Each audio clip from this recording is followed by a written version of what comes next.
Dominican Republic and the rest of the world have to offer. Every Friday at 7 p.m., Punta Cana Hits presents What's Up Punta Cana with Christy Maggio, the #1 and only English talk show in the area, with the best that the Dominican Republic and the rest of the world have to offer. All right, what's up, Punta Cana? This is Christy Maggio, and I'm really excited to be here with you all tonight. We're getting a little bit of a late start this evening, but that's okay. Better late than never. And so I'm excited to be here. My guest tonight is Jure. I'm going to mess up the last name. Koschek? Very good. All right. And Jure is from Slovenia. Yes. And I'm excited to have him here. He was a table tennis player for 15 years. He now works with professional athletes, As well, among other things. And he works in a program called AEQ, which we are going to find out all about this evening. So welcome to the show.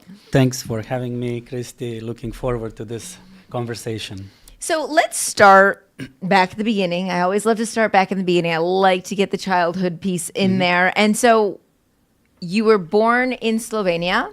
Yes. And what was... Well, I was born in Yugoslavia. Okay. In the 80s, and then in the 90s, the country split, like everything happened with the Berlin Wall and all the small countries that came apart. So we were sovereign and independency of Slovenia. It's the only country that has love in the title. Es amor.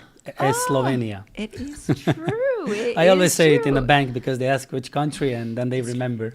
Yes. Oh my gosh. So what was it like? You grew up in a very tumultuous time in that country. Oh, it was good. We had war for 9 days.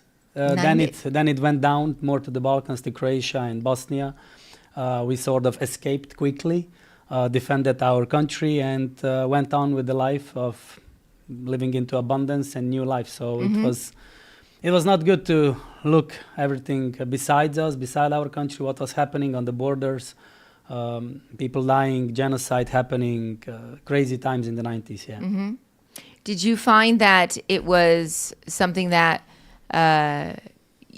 you found, you talked about abundance, but that your family found it as difficult as other countries did, or not as much? My parents were workaholics. Okay. They were working 2 jobs probably. My mom was a dressmaker at home. My dad was a tapicero. So he was doing also cars and buses and sofas and beds and everything. And I was a young boy, willing to live, willing to experience life. I have a sister. So we built a house end of 80s, beginning of 90s. We built a house. Or upgraded the grandmother's house. So we were living good. I had a nice childhood. Okay. And what was it of your childhood that school-wise, what was it that you remember most as to forming the person that you are today? Being outspoken. I was already on the radio when I was 8 years old, I think, on a show. And then when I was 12 and so on. So I was always like this. I feel good in this way. I always like the microphone. I also feel some tremor or some anxiety, of course, before public appearance. But when you go into the rhythm, that's what I did as a kid. And when I was studying as well in University of Sport, I did that as well a lot of times. Remember being a leader, wanting to be outside all the time. We didn't have the phones or tablets in the 80s, 90s. I was playing tennis in the wall, hitting the ball all day. My dad made me a hoop, a basket of basketball. I was playing that all the time, playing football, playing baseball in the back park behind the house. So a lot of bicycle, BMX outside. Right. Skiing when it was winter on a close nearby hill, jumping, falling. Grateful I didn't hurt anything, so yeah. So what was it at 8 years old? You said you were on the radio. What did you have a show or? No, I was just because of school or something. Somebody knew my mom, and I was invited to talk about some. I think it was some event or some sport or something was happening, and I was just saying. But you loved it. Yeah, yeah. So when did you leave Slovenia? I left when I was 26. Okay. After I graduated from university, I went to play table tennis professionally in Spain. Okay. So I was there for a year, and then coming back the next year, playing still, but not living there. And then that was in 2007 that I left like Slovenia. And then I went to live in London a couple of months, did a certain education there, landmark education, which was also quite special. Did an event in 3 months. I organized, it was a self-education leadership program, and we needed to organize some of a charity event. And I organized a 24-hour table tennis playing event with live stream. And the main thing was to get funds for a rehab center of children that had accidents or were born with some deformations or some issues bodily. Because I was a volunteer, while I was studying, I was a volunteer there in that hospital of playing table tennis or just being around these kids once per week. So, and then I left to London for a couple of months, and then in 2014, January, I moved to Dominican Republic. Wow. How did you get into table tennis? Actually, by a flyer. I was playing football back then. It was Yugoslavia was strong in any team sport, basketball, football as well. And then I played in the biggest club in my town, which is a small town of 15,000 people back then. But I was excited playing with my friends, and then I got a flyer in our post mailbox at the apartment where we lived with family, and my mom said, you should try table tennis. And I did. I was playing for, I think, a year, football and table tennis, and then my mom was fed up of the dirt and mud and green shirts, and she said, it's better that you stick to table tennis. I have less shirts to wash, and it's easier. But then she had more shirts to wash because I was sweating and training a lot, but it wasn't green anymore from the grass. Right. It's a little bit easier to manage. Wow.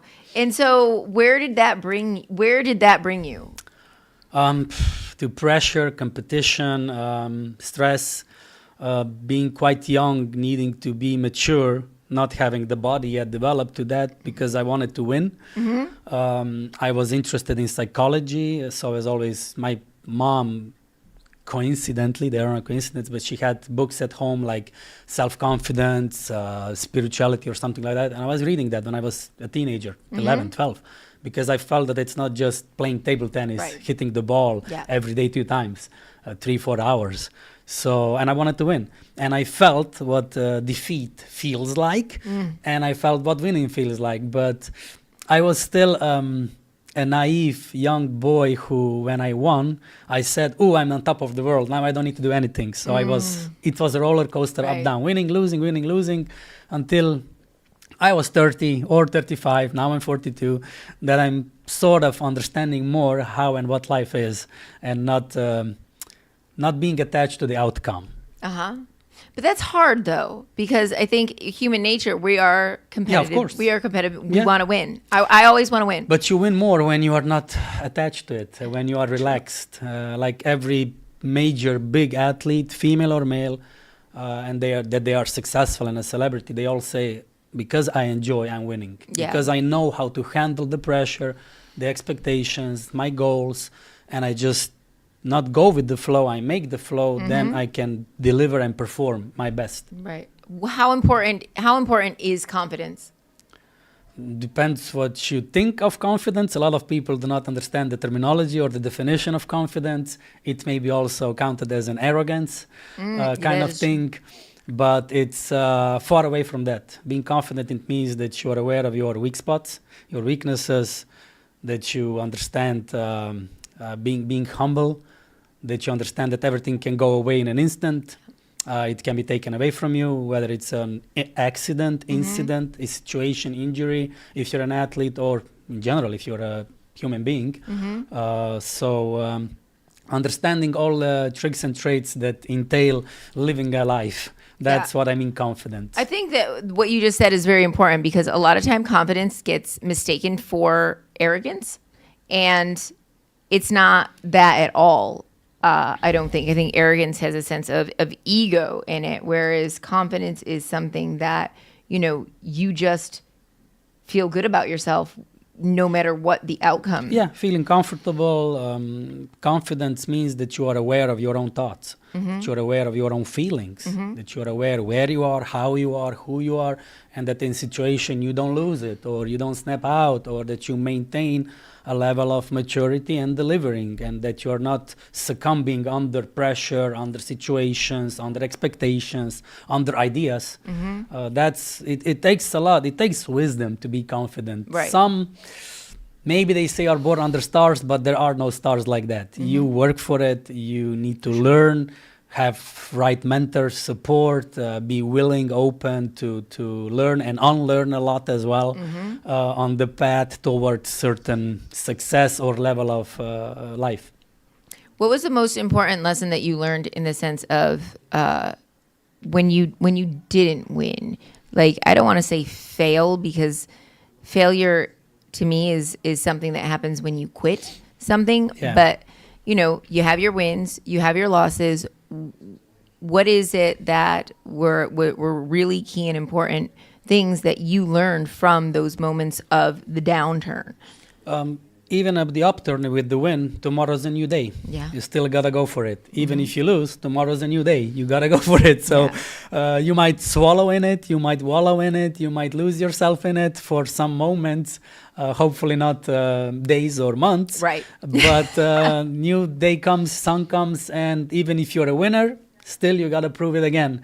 Life is an ongoing wave, ongoing process, never-ending story.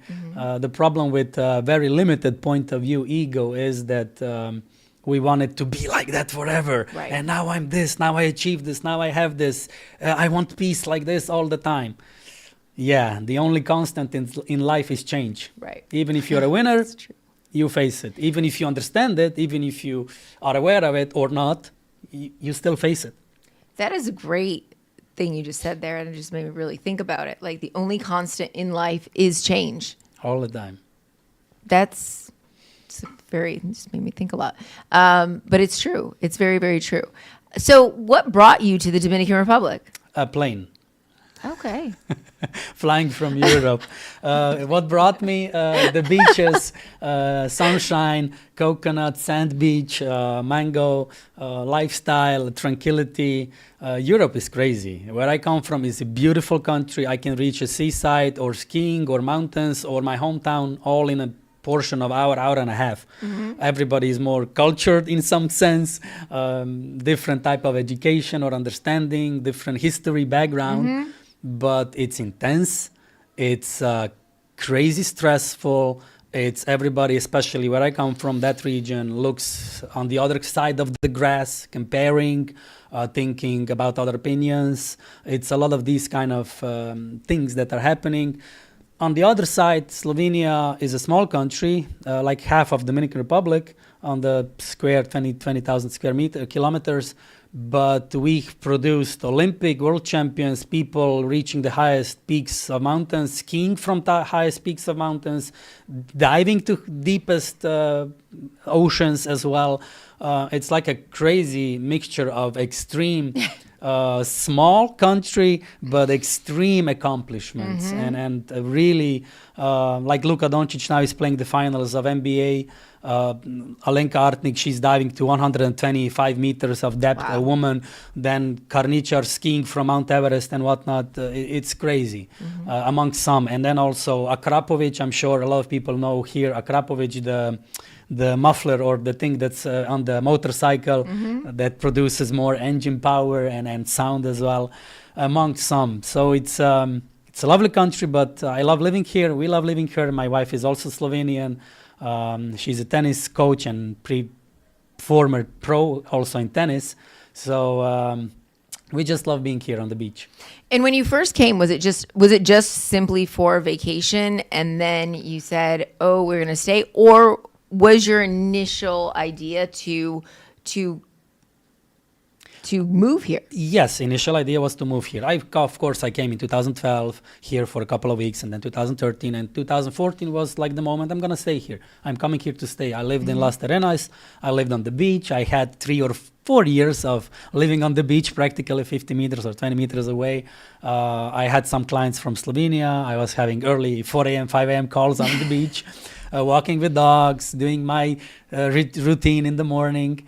So a lot of interesting things first couple of years. And then we moved here and we started a tennis academy, and I'm developing my things. So here we are now, 10 years in, 10 and a half already living here. So you went to university, and was it back home when you went to university that you got your degree in physical education? Yeah. That was in Slovenia, in Ljubljana. And did you teach? I was 1 year a volunteer in order to get a certain certificate that you're a certified teacher. Right. I did everything by the book, but I never felt home being like in an industry of pupils coming in and out, and I'm teaching them something and it's all too fast and I'm limited. I always felt myself being more a freelancer and an entrepreneur, so I was always having more inclination towards that. Yeah. But I did that. I finished everything, and then I opened my company, and I was teaching swimming lessons, and then table tennis, of course, and summer schools, winter schools, doing all different things, freelancing. Now, was your company in Slovenia? Yeah. Okay. Yeah. And so then you transferred it here. Yeah. What was that like? You know, when you first came here, what was the first niche or the first need that you met? Like my need or the that you saw, because you come here.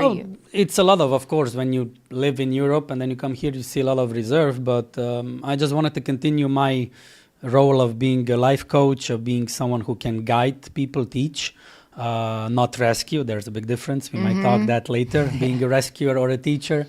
So I just followed on because after I did all the sport, I transferred already in Slovenia into being a life coach. So I just continued this work here, and it's an amazing opportunity here to live in this environment, the weather and everything, and being a digital nomad kind of thing. So not being occupied with a work condition or some work, company or something.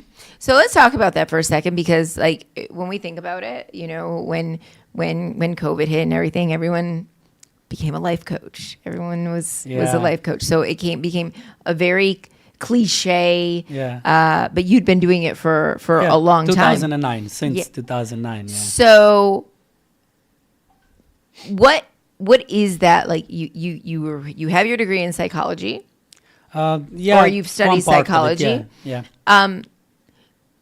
When people come to you and they say to you, I need help. I'm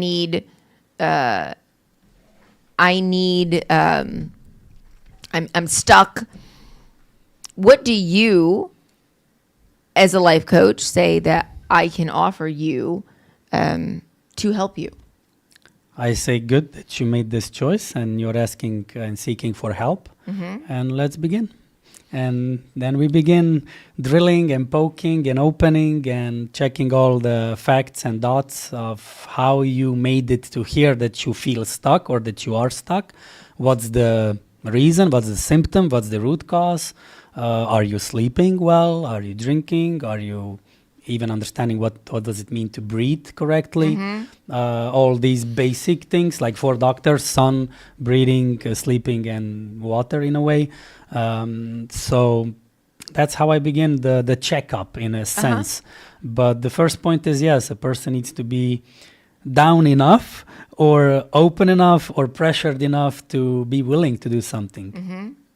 What do you think has been your most successful, I don't know, I guess maybe case study? I mean, client that you really and truly helped them from that down point to get out of it and thrive? I've had, as I can count, almost, if not 1,000 clients. Wow. In groups or in private setting in the past 15 years, that is. And 3 years ago, I started this AQ method, which we will talk later. Or touch later. But before this, I helped clients, and I always felt that maybe something's missing because I was playing, metaphorically speaking, tennis, but without the tennis ball. Maybe we were sometimes on the court, we were swinging the racket, but I understood, I changed my life, I could change their life or impact or influence their life, inspire them to change. But then something was missing because they came back with either bigger problems after a year or after 2 years, or they felt in some old patterns which they already dug themselves out of. But now with this method, it's like you have a vibration, you have a feedback because you have a tennis ball, you feel what's happening. So this was the missing point, and this is what I'm adding now. Just to give the big picture, the biggest clients, not committing suicides. Wow. It almost makes me cry. Yeah. There were several of them. Overcoming abuse. A lot of women with abuse. Some didn't even talk to me about it, but I knew. There were a lot of women abused by their parents, fathers, cousins, whatnot. Then people who couldn't go to toilet for a month or so, being so closed, and or what's the word of constipated. Constipation. Then people who were about to have the worst. I don't know what's that movie, Rose and someone divorce, and they stayed together and thrived and changed their life. Guiding people from a meaningless job, if that is. Every job has a meaning, but for them it was meaningless, purposeless, and that they are now also living their dream life of being a life coach or being an entrepreneur or something, that they changed, that they stepped out of their comfort zone or known space. A lot of things that I it's a good question because I don't think of it as much as I should, maybe, to not to give myself the credit or to be proud in the ego way, but just to remember and remind myself the journey that I went through with all of these encounters and people that trusted me.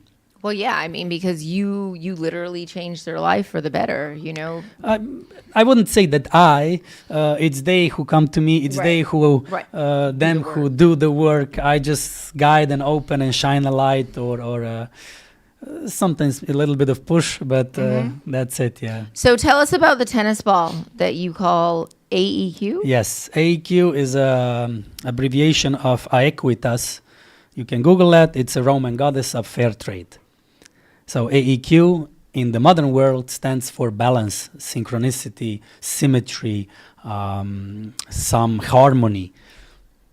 That's the AEQ method, and the approach is to release subconscious tensions from your body, which eventually bring you to cancer, like you've had a show before, to any chronic disease, to any chronic divorce or many divorces, to losing money, because when we are subconsciously contracted and we are not aware of it, we produce a lot of heat, because that's the side effect of contraction. It's heat.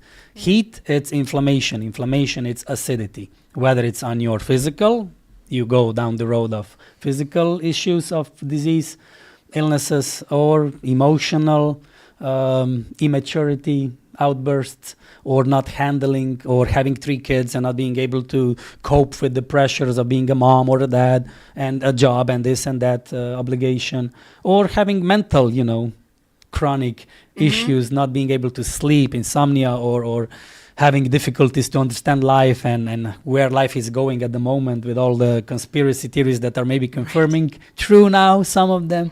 But let's not go down that road. Yeah, that's a long hole going down that one. Yeah. But I think that a lot of people don't quite get how important their subconscious is and how much of an effect it has on your entire life and your entire being. Because you may say you're fine or think you're fine, you don't know what's going on, but yet underneath it is very dominant. So how do you help people?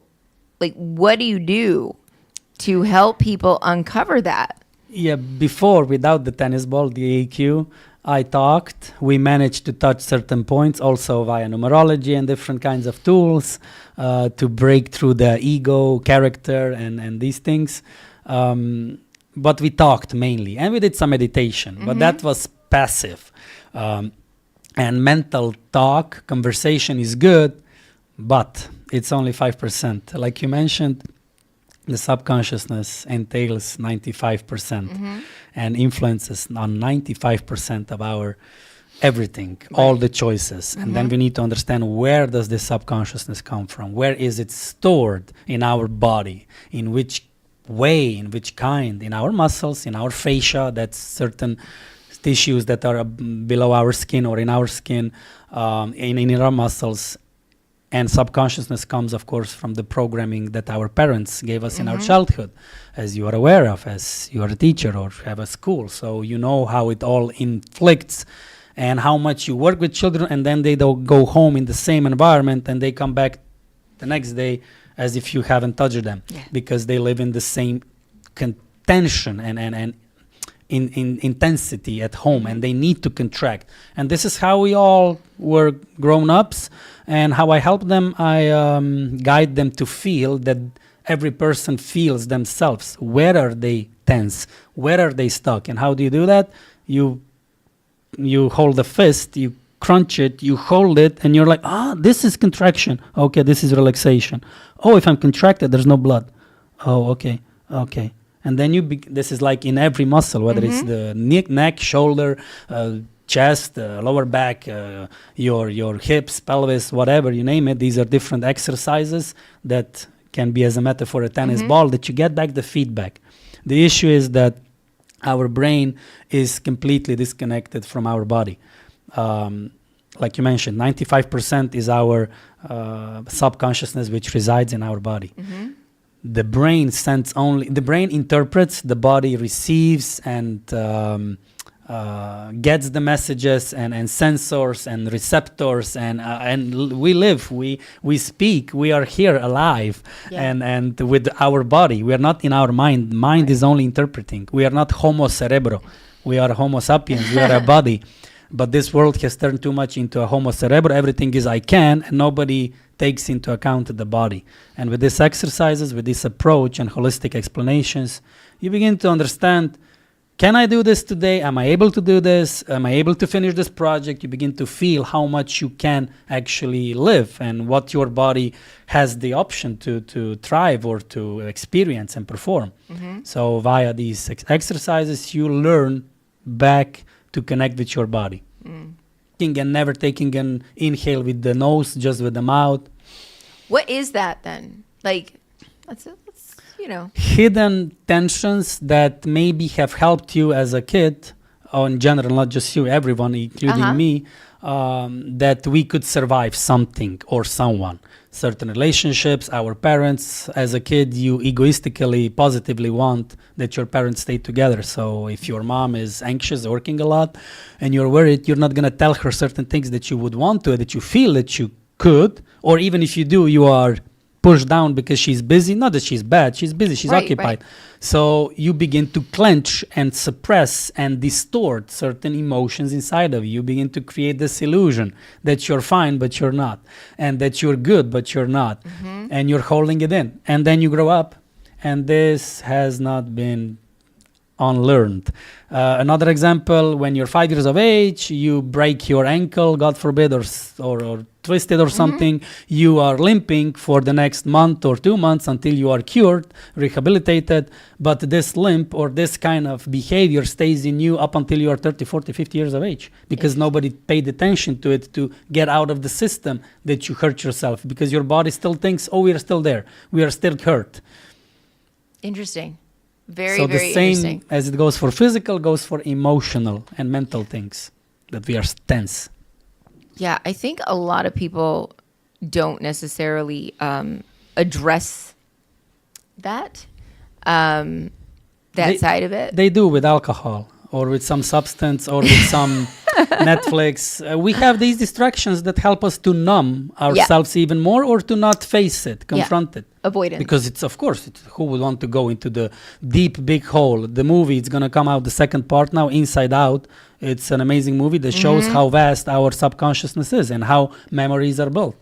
But it's not only in the head, it's in our body, where we store these memories. Yeah. I think that a lot of times when people aren't necessarily sure, I think or have not gone through this type of work before, it's really eye-opening. I've done not necessarily this, but when you actually stop and allow yourself to think back to why certain things happen or what happened at a certain point in time, or you get that like, oh my God, I get why I do that because I was conditioned in a certain way. And I think that it's such a release when you recognize it. A lot of people are like, oh, it's, you know, I'm fine. It's woo woo. It's whatever it is. But what they don't understand, and like you said, is that there's so much distraction now that people don't have to face it. But what does it do? Ultimately, it destroys your body. It faces you. You get a stop, you get a block, you get a disease or an accident, or you get a divorce that stops you and that you need to rethink your life, but most of them don't. Right. The thing is that this AQ method is developed on top of a 50-year-old or even more other method, clinical somatics. But that method is was only developed in the sense of after Second World War to relax post-traumatic stress and this kind of issues or injuries or phantom, limbs cut away in the World War or something. But it's only helpful that it relaxes you. But if you just relax, you need to come back and you're always dependent on the method. This method was modernized or updated like we update our computers and cell phones every day and our apps.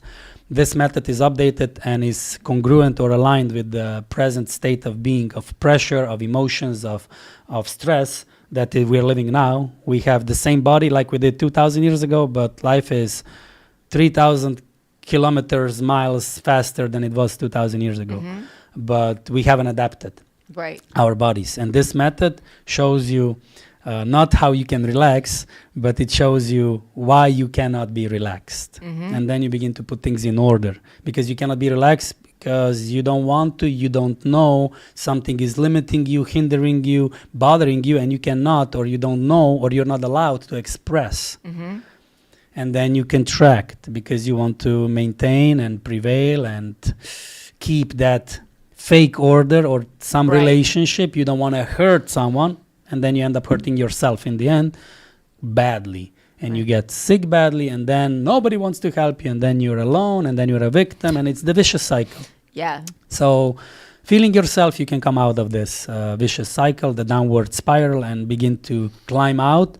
It's not pleasant, but it's definitely more true and more pleasant than not doing it, than not facing it. So someone comes to you and they say, I'm interested in, I read about AEQ. I want to. I think there's something that is just hindering me from moving forward. I can't sleep. I can't eat. I would be very lucky and happy if somebody would come to me like that. Usually people don't. I need to open their eyes, or they come because they already have a big issue. Nobody comes in this forum, as you said so nicely. I would love when somebody would knock on my door. Hey, I've heard, I want to try it out. Please do so. Right. I will congratulate you if you come. I will even give you a bonus or 2-3 sessions if you come like that. So when most people come to you, then it's because they say they have, like, how much coaxing do you have to do to get, like, coaxing? How much persuasion do you have to do to get them to be like, okay? It's 80-20, 80%. And then the 20 is when they're already there. But then it's when the job begins. Right. I need to get them over the door, buy the ticket, that they step into the new scenery. Into the zone. Yeah, because it's, you're vulnerable, you're hurt, you don't trust anyone. You've been, effed up many times already. It's stigmatized. It's this, it's that. You're not sure. You're either way, you're low self-esteem, low confidence. Internally, maybe not outside, but internally you're suffering. You have pain, you're experiencing pain, whether it's insomnia, whether it's all the time arguing with your spouse or your children, or you cannot guide your children, so you're like lost in that space. And then on top of that, some wise guy comes and tells you, try it out. Of course, you don't know how to express yourself or even begin to do the job. But the thing is, like you mentioned before, it's relieving, it's eye-opening, and you get energy Because under this tension that you're maintaining some fake illusion relationship, when you relax, I'm not saying that you immediately go butcher everyone right. and express immaturely, but you begin to, like in my case, I began to say no. I was a yes guy. I was a people pleaser. All the time, yes, yes to everyone, but myself. And in the end, I have a chronic wear down of my right hip because I was there all the time for others, and then I endure. And then I wanted to be a victim. And then this injury, chronic pain that I couldn't sleep, I couldn't even eat. I was nagging. After 10 years of meditating, I couldn't do things. And I was getting worse and worse, obnoxious, because it's pain all the time. And the small move you make, it's excruciating. It's right around the corner all the time. People experience this, oh, my husband's going to come home. It's not maybe only physical, it's also like that. Or what will I do if my kid once again fails the exam? Or I don't have money to buy some things. This is all chronic. Mm-hmm. So I'd like to address that. And then the more it's chronic, the more you're in contraction, because the more you want to just squeeze somewhere, hide or fight, but you don't know what's the outcome and you're afraid. So it's a quite difficult task for me and then for the person to open. But when they do, 1, 2, 3 sessions, they already begin to feel what it feels like to know yourself, to recognize, to slow down, to breathe. And I'm not saying not do anything. It's just 1 minute to feel yourself. Right. And then 2 minutes, and then maybe 30 minutes that you begin to acknowledge, recognize the tensions that are there in your lower back or in your abdomen, especially women. We could have a show for 5 hours, but in that sense, to slow down and to just feel, and then the party happens, because nobody wants to feel. That's why we have all these distractions to numb ourselves down. It's so true. It is very true. Like, I'm a workaholic, so it's one of those things that I feel like if I slow down, then, and it's funny because Charil often says, like, she'll be like, mental health is really important. We need to, help people feel good about themselves. And I'm just like, thinking like, I have this old school work ethic where it's like, there's no time. There's no time. Like, it is what it is. Like, there is. Suck it up. And I'm like, and so I said, that's your take on it, because I am that suck it up kind of person. And it's not good. It's not okay. It's a horrible leadership model, but you deliver things. You deliver things. Yeah. Just the price. Yeah. And that's the thing. And you're absolutely right. It's not that I'm not compassionate or I'm not empathetic. I am. But at the same time, when it's the balancing. Same thing over and over and over, I kind of get like, And then you don't even have time to feel your lower back or your shoulder or your jaw. Mm-hmm. But when you go to a vacation, or you maybe take an hour or something that you lie down and read a book, all of a sudden someone calls you, something disturbs you, or you just cannot sit and read because you always need to be in action. And that's it. Because when you are slowing down, you begin to feel. Mm-hmm. And that's life. Life in general begins with 9 months of period. And before that, we need to grow at least 20 years or something, that we are prepared to have a baby. And then it's 9 months. And then you need additional 10 or 15 years to practically begin being a small adult. And we want to have things like that. It's not Amazon Prime. Right, exactly. You're not getting your package today. No, it's like for 200 years ago, you were waiting for a telegram message, like several Pony months. Express. Or letters, from the war for several months. And I find that is even more difficult. Like, I'm pretty okay. I have some patience because obviously you need to have. I realize. And you're a woman. That's a different thing with women and men. But on the other side of it, I see with the younger generation today how everything has to be like that. I mean, I could be talking to somebody else in the school, and they just walk right up, like in front, like they want their question answered now. I mean, part of it is manners. The other side of it is it's just, I have a question now and I want it now. But it's adults. We cannot go into kids until they are 15 or 16 years of age. They're still kids. Yeah.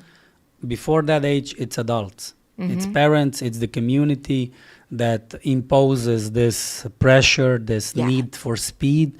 We have video games, Need for Speed, and other things, and everything is on digital world. The world is completely crazy with the digitalized version, but life is not digital, it's analog. If I do a mistake, it's a consequence. It's not like I take a photo and I delete it.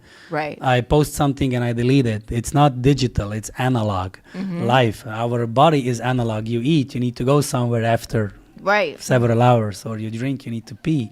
So it's analog, and digitalized world, and parents not feeling themselves, and all this pressure, moms needing to work 2 jobs, which is in general not good for ladies, because it's strenuous on your softer kind of body, biology wise. I'm not inventing this, Darwin said it, or whoever before him, or God created women and men. Right. So it's a different kind of a role that we need to and we can play. And if you lose yourself in this function, it is influencing on your structure. So when it influences on your structure, then we have a lot of these chronic diseases that are devastating, and we need to have all these events because people just want to live the same way. Right. And they expect that we will be healthy.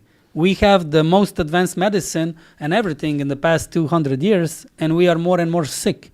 We have the best industry and technology, and we are more and more lost and more confused and more out of love. So something is completely wrong. And that's why COVID happened, to stop down. I heard about not COVID, but that in 2010, when I started more with certain teachers and gurus of learning some things, they said, mind 2020, because it's a numerology number. 2020, something will happen. It's going to be a shift. And I was preparing for 2020. When it happened, I was like, oh, this is it. Nobody said of a pandemic and what was happening or wasn't happening, but I was prepared. I wasn't in a shock because I was already doing things 10 years ago that people needed to confront in 2020. But this happened because we needed to slow down and stop. The world needed to stop. Let's go away from the conspiracy theories, but the world needed to stop. We have too much things, too fast. No one is listening. No one is paying attention. We need to slow down. But what happened? A lot of domestic things, a lot of things. I think it's half and half. A lot of good things happen, a lot of bad things happen, and then I think that out of it, life. It's always good, bad. Right? But I think out of it, we got even faster. Yeah. Well, a lot of people have. The critical mass has changed. People are recognizing more and more. There are also collateral damages and side effects of different things because of different things. Of course. But in general, it is the age of Aquarius, the age of a woman, female energy.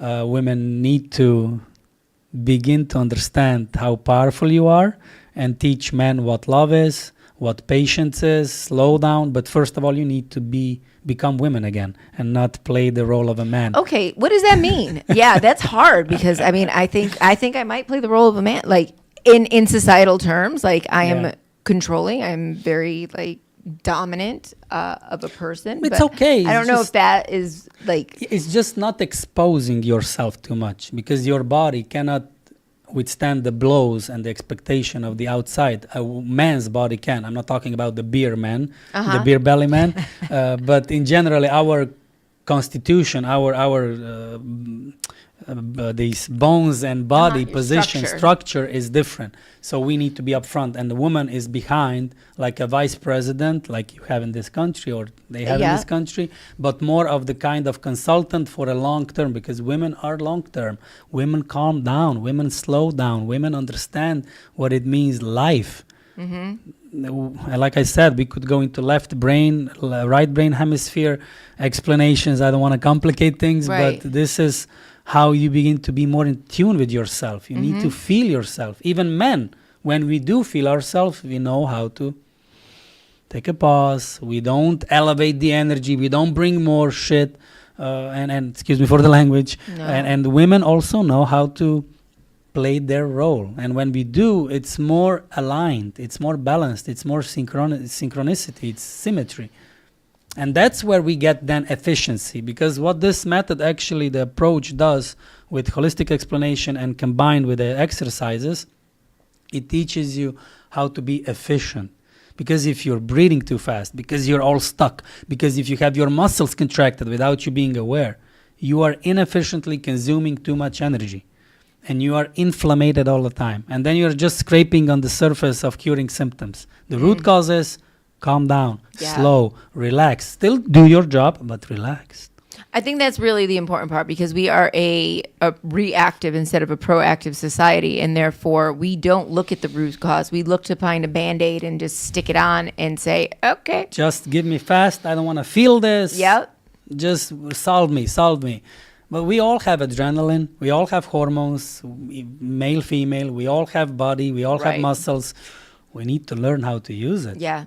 And I think that that's really important. So, okay, so in closing, in summary here, like, what would be that first step that somebody should take in order to begin that journey? Like, they're not well, they know they're going at this pace. I mean, obviously you can help them. But what is a question that they need to ask themselves in order to say, okay, I'm ready for this? On a scale of 1 to 10, 1 is the lowest and 10 is the highest. On a scale of 1 to 10, everybody honestly evaluating their life in general. Maybe one area, my relationship or my job or my kids or myself, or in general, whole life. On a scale of 1 to 10. If it's under 7, you need to do something. In other words, if it's under 7, in how happy you are or how fulfilled you feel? Honestly, like this way I live sucks. Right. It's a 2. I need to do something. Right. So my relationship is a 2. My job is a 10. My whatever. So having to and then you scale, you evaluate, then you see. It's like doctors ask you that, or nurses, what's your pain level? Right. And then you can evaluate, and then you can approach, because we need to see the problem, and then we need to find the solution. And like I said in the beginning, I'm not a rescuer, because I don't want to be turned into an attacker or a provocator. I am a teacher. Right. And you can help yourself. But you need to first realize before it's too late. And when it's too late, it's already too late. Don't wait for an accident. Don't wait for disease. Don't wait for a divorce. Don't wait for bankruptcy. Don't wait that it will hit you. Prevent. Right. Prevent and learn how to relax. Right. And learn how to relax. Right. And like I said, prevent is supposed to react. Yeah, proactive, stop, slow down. So tell everybody how they can contact you, your website, your social media, if they're interested in finding out more and want to explore this path with you. What can they do? TikTok, The Genuine Athlete, Instagram, genuine.athlete. Genuine athlete, I need to emphasize or explain. For me, every person is an athlete, especially moms. Yeah. Doing 3 jobs or maintaining a family, kids and everything. You're an athlete, and you train more than LeBron James. Yeah. Whether you like it or not, whether you feel it or not, you are exhausted, overwhelmed. So that's the pages and the social media, and then on my page, thegenuineathlete.com/AQ, method-America. That's where you can find me. I have still this June an option of a program, these 3 weeks that are left in June. You can come to this program 3 times per week, Monday, Wednesday, Thursday at 8 p.m. Eastern time or Atlantic Standard Time.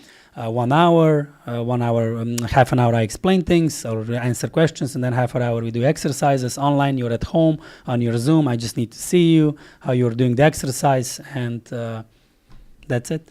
Wonderful. Well, thank you so much for being here. The Genuine Athlete, and you can find it on Instagram, thegenuineathlete.com, and thank you so much for being here. Thank you, Christy. All right. Until next time, this is What's Up Punta Cana with Christy Maggio. Bye for now.